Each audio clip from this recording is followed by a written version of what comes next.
أعوذ بالله من الشيطان الرجيم بسم الله الرحمن الرحيم.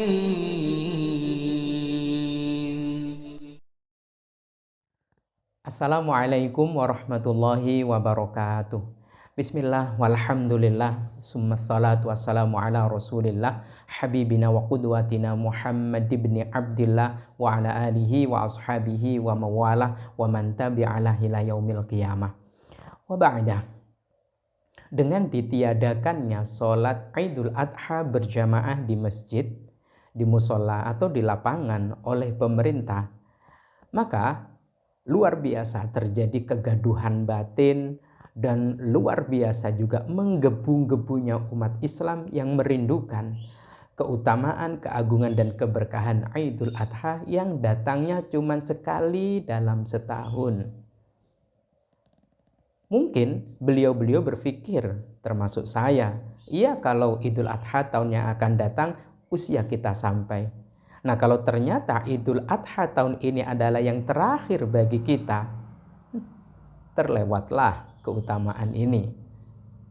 Bersyukur kepada Allah, meskipun dari pemerintah belum memberikan ruang untuk berdiskusi dengan para takmir-takmir masjid, meskipun pemerintah tetap mengeluarkan surat edarannya, tapi semangat umat Islam untuk meraih keutamaan, keagungan, dan keberkahannya amat sangat luar biasa.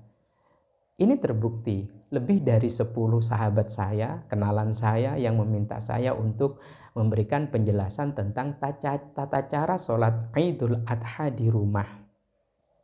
Tentunya ini akan lebih baik kalau ada edukasi, ada sosialisasi masif dari pihak-pihak terkait.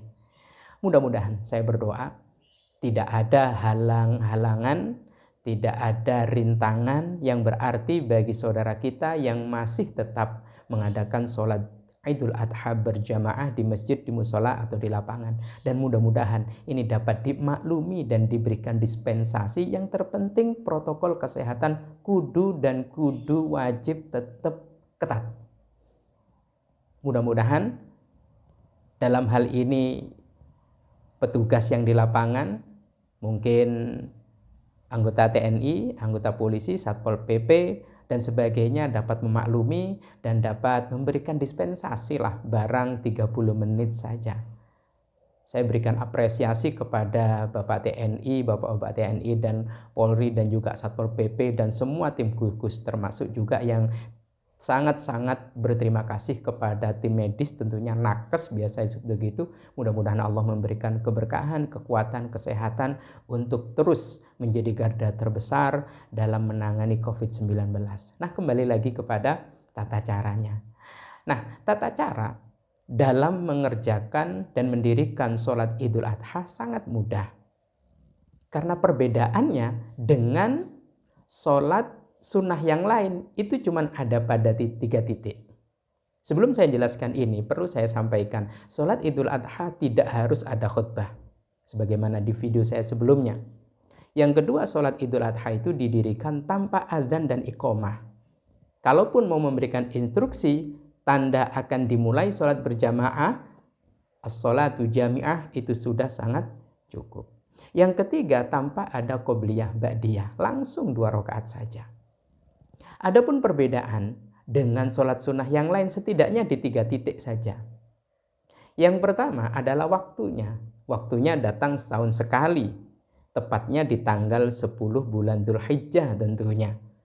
Dan ini dilaksanakan di pagi-pagi betul. Karena setelahnya ada ritual pemotongan hewan kurban. Mudah-mudahan kita disanggupkan oleh Allah Subhanahu wa taala. Amin Allahumma amin. Yang kedua, niatnya. Tentu di dalam hati. Seperti apa niatnya?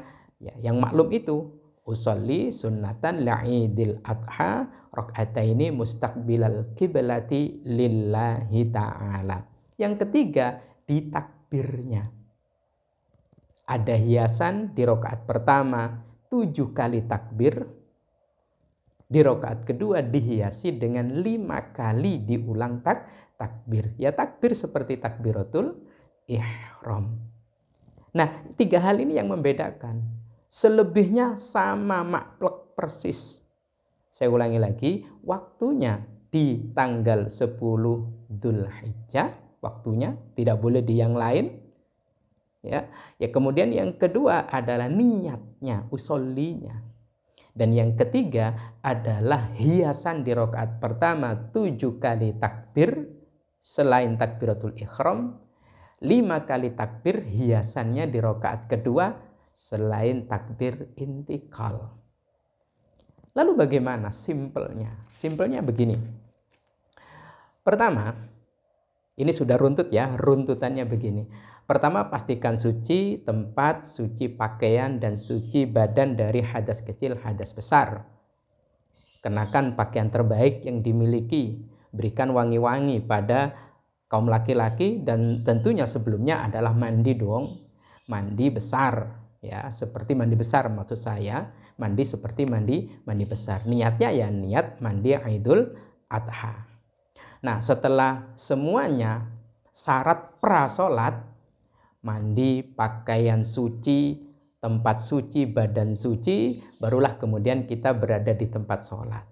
Perbanyak takbiran, perbanyak takbiran. Kalau tidak takbiran, ya kalimat subhanallah alhamdulillah wala ilaha illallah wallahu akbar. Lalu kemudian mungkin jam 6, setengah 7 atau jam 7 mulailah untuk mendirikan sholat.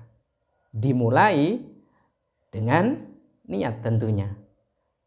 Usolli sunnatan li'idil adha rok'ataini mustaqbilal kiblati lillahi ta'ala. Ini bagi yang sendiri ya. Baru kemudian takbiratul ihram. Allahu akbar. Baca setelah takbiratul ihram, dibaca doa iftitah. Kalau tidak baca doa iftitah, langsung melangkah ke 7 kali takbir berikutnya. Allahu akbar. Selingi dengan subhanallah walhamdulillah wala ilaha illallah wallahu akbar. Allahu akbar. Subhanallah walhamdulillah wala ilaha illallah wallahu akbar. Sampai 7 kali. Setelah membaca takbir 7 kali, membaca suratul Fatihah. Membaca suratul Fatihah. Kalau seorang ayah menjadi imam di rumah, ya bacanya jahar berarti. Bismillahirrahmanirrahim sampai waladhdallin amin. Baca surat yang dihafal. Baca surat yang dihafal. Saya mau melihat Al-Quran, ya silahkan. Boleh nggak lihat di HP? Jangan. Itu mengganggu, nanti menjadikan ada gerakan-gerakan yang tidak dibutuhkan dalam sholat. Setelah itu, setelah baca surat yang dihafal, biasa ruku, i'tidal, sujud, dan seterusnya. Sampai kemudian setelah ruku kedua, berdiri. Allahu Akbar. Dari sujud ke berdiri, itu namanya takbir intikal namanya. Setelah Allahu Akbar berdiri. Mulai untuk takbir 5 kali. Allahu Akbar, subhanallah, walhamdulillah, wala ilaha illallah, wallahu akbar. Allahu Akbar, subhanallah, walhamdulillah, wala ilaha illallah, wallahu akbar. Sampai 5 kali. Setelah itu, baca suratul Fatihah, baca surat yang dihafal, ruku, i'tidal, sujud, sampai kemudian ditutup dengan salam. Assalamualaikum warahmatullahi wabarakatuh. Assalamualaikum warahmatullahi wabarakatuh. Jadi dalam pelaksanaan sekali lagi yang beda cuman waktu, niat, dan hiasan takbir di rakaat pertama dan hiasan takbir di rakaat kedua. Selesai. Setelah assalamualaikum, kalau memang berdua, bertiga, berjamaah ya silahkan salaman. Setelah itu takbiran lagi, tidak apa-apa. Setelah itu makan, karena sebelumnya dianjurkan untuk tahan diri, imsak, tidak makan, tidak minum, mulai fajar shodiq menyingsing sampai rampung sholat Idul Adha. Jadilah kita pemenang, jadilah kita peraih, dan kita sukses berburu keberkahan, keagungan, dan juga keutamaan Idul Adha. Semoga Allah memampukan kita dan saya khususnya. Semoga Allah Subhanahu wa taala menyempurnakan keutamaan Idul Adha di tahun ini dalam segala keterbatasannya. Sekali lagi mohon maaf kepada Bapak aparat.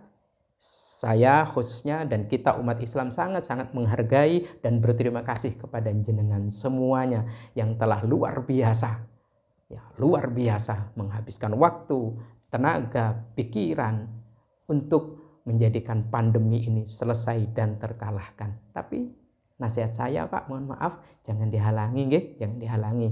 Cuman pantau mereka. Berikan edukasi kepada beliau-beliau yang ingin sholat berjamaah Idul Adha di musola, di masjid, atau di lapangan. Pastikan jangan berkerumun karena ada physical distancing. Demikian, terima kasih kepada para nakes, semoga diberikan kesehatan, keberkahan, dan Allah Subhanahu wa Ta'ala mengganjar semuanya dengan pahala yang melimpah. Saya yakin para nakes dan semuanya yang terlibat dalam penyelesaian COVID ini adalah mujahidah saat ini. Amin Allahumma amin. Wallahu a'lam bishawab. Assalamualaikum warahmatullahi wabarakatuh.